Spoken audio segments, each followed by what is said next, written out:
بسم اللہ الرحمن الرحیم۔ السلام علیکم۔ روزے کی حالت میں طلوع فجر سے لے کر غروب آفتاب تک کھانے پینے سے رکے رہنا ضروری ہے، کیونکہ اللہ تعالیٰ کا فرمان ہے جس کا ترجمہ یہ ہے کہ کھاؤ اور پیو یہاں تک کہ فجر کے وقت سفید دھاگا سیاہ دھاگے سے واضح ہو جائے۔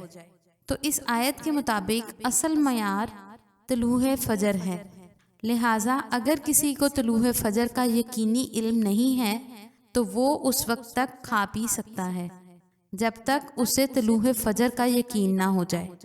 اسی طرح اگر یہ معلوم ہو کہ مؤذن وقت سے پہلے اذان دیتا ہے یا مؤذن کے بارے میں شک ہو کہ وہ وقت پر اذان دیتا ہے یا پہلے، تو اس کے لیے یقین حاصل ہونے تک کھانا پینا جائز ہے۔ تاہم یہ بہتر ہے کہ اذان سنتے ہی کھانے پینے سے رک جائیں، یہ محتاط عمل ہے۔ شیخ عبدالعزیز رحمۃ اللہ علیہ سے پوچھا گیا، ایسے شخص کا کیا حکم ہے جو اذان فجر سننے کے بعد بھی کھانے پینے میں لگا رہے؟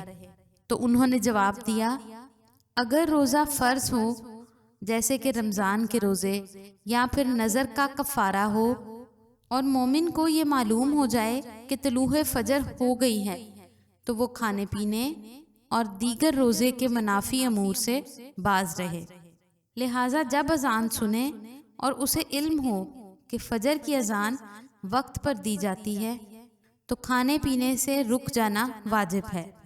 اسی طرح منٹ اور گھنٹوں کے ساتھ طلوع فجر کا وقت بتلانے والے نظام الاوقات کو مد نظر رکھے۔